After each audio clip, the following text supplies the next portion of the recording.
He is the creative genius who is reinventing men's fashion in Africa.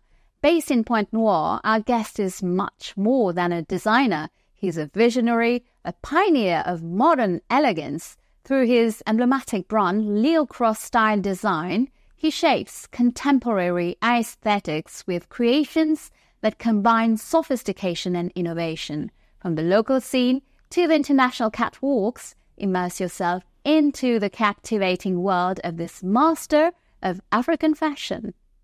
Mr. LIOCRUSS, you are a designer of Congolese and Nigerian origin, promoter of RIMO Fashion Week, the rendezvous for innovation and fashion. Where does this passion for fashion comes from? Ever since I was a child, I've been cradled by this passion. I can still remember being at nursery school where I did my very first fashion show in my mother's presence. I always had to greet the promoter, if not the headmistress, with a wreath of flowers. And that's where the desire to be a mentor, to be a stylist, started. At home, I tinkered a bit with needles with my clothes that didn't fit anymore. As I got more familiar with things, I became good at art. At primary school, at theater, at events, at organizing emulations, and so on.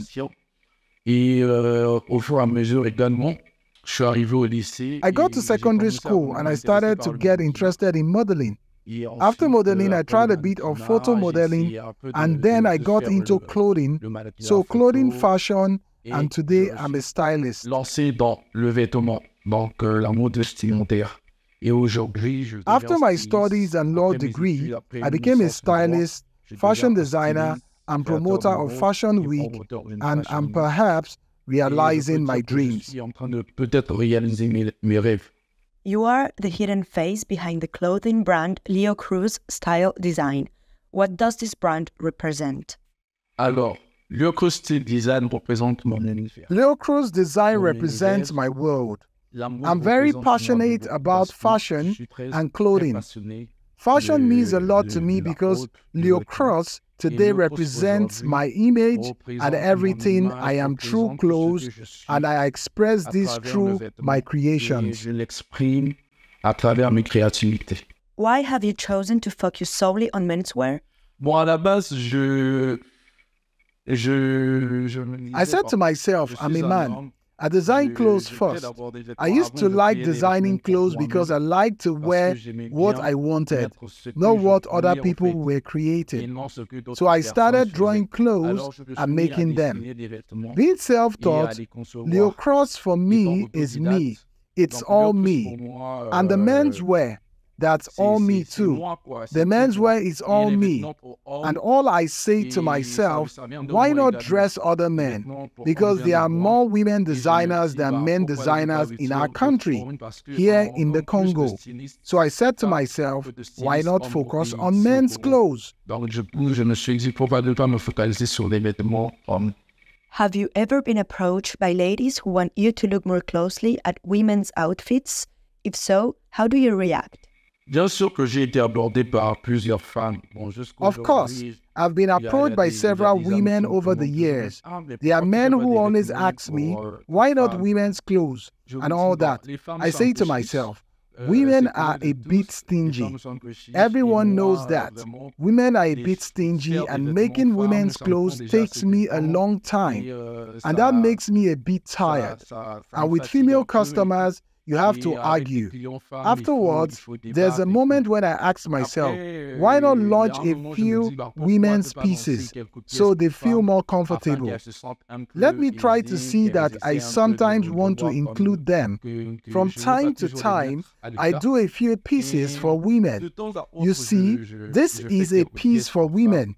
It's a dress for a new collection I'll launch very soon. You are the promoter and artistic director of Fashion Week RIMO, the rendezvous for innovation and fashion. How did RIMO originate? What motivated you to create this Fashion Week? RIMO was born of the idea to create something great for my country. I started it because I realized we don't have enough fashion weeks in the Congo. We barely have 2 or 3 around here. The Carousel International de la Mode, Brazza Fashion Week, and others whose names I may have forgotten. And I thought, why not create another event that will be international, like the others, highlighting the players and their know-how, highlighting what they want, highlighting the young people who want to get into the Congolese fashion industry. I told myself I wanted to create an event where the players could draw on the national level of genres to develop their art. I came up with the idea of designing RIMO, a project I've been working on since 2019.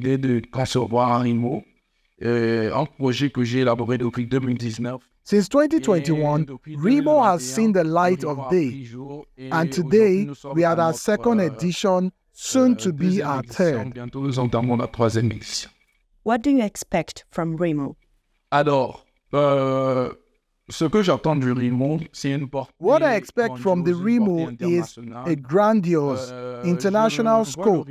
In 5, 6, or 7 years' time, I see it as an event that will welcome international celebrities.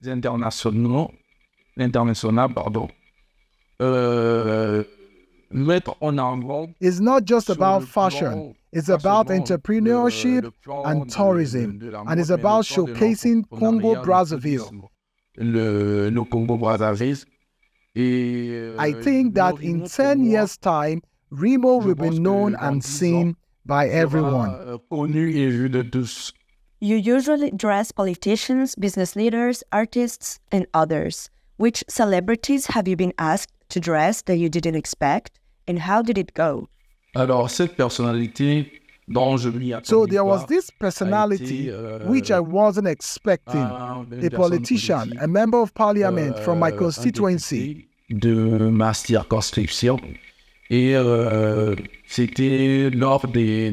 was during past meetings. They came to my house because my father is a bit involved in politics. When my father passed by, he tried to talk to me and introduce me to the gentleman. My son is a lawyer, and he went into fashion. He's very passionate about it. The man told me, I'd like to try on what you're doing. And I was surprised and thought, wow. I'm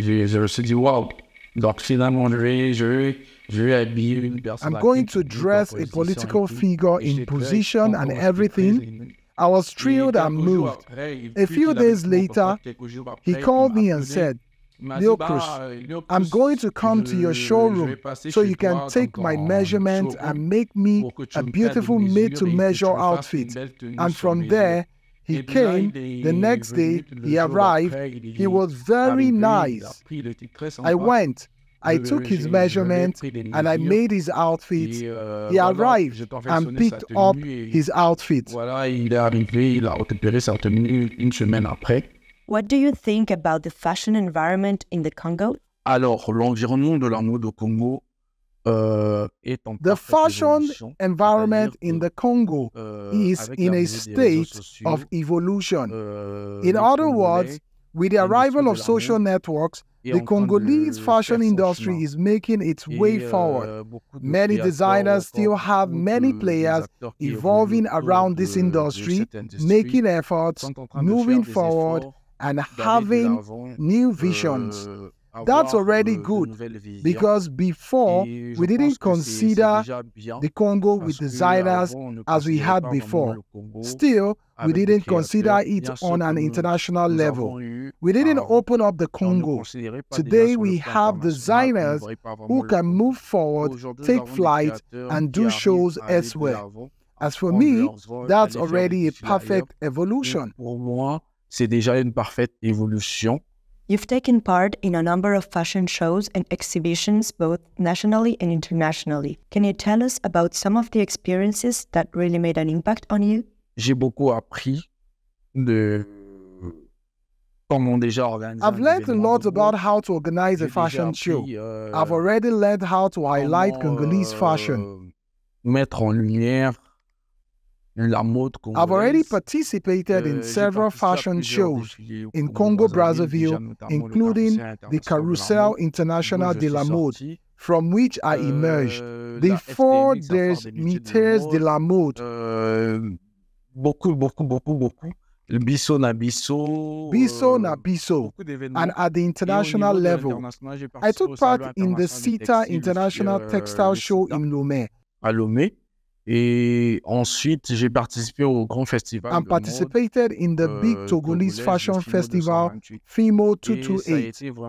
These were beneficial experiences because I also learned what other people were doing behind the scenes, how these things were organized, and what was at stake in a fashion event. D'un événement de mode. And that made me aware. I learned a lot from it. De là, j'ai appris beaucoup de choses. What are your plans for the future? Alors, mes projets à l'avenir, c'est de My projects, I like to have a big fashion structure, a fashion school where I like to train and bring out other fashion designers, then to grow the LIOCRUSS style and design brand internationally. Faire grandir la marque LIOCRUSS STYLE DESIGN sur le plan international. Et ensuite, s'il faut dire enfin... Finally, to make RIMO one of Africa's most influential fashion events, why not in the whole world? That's it. Those are my future projects. C'est cela mes projets à l'avenir.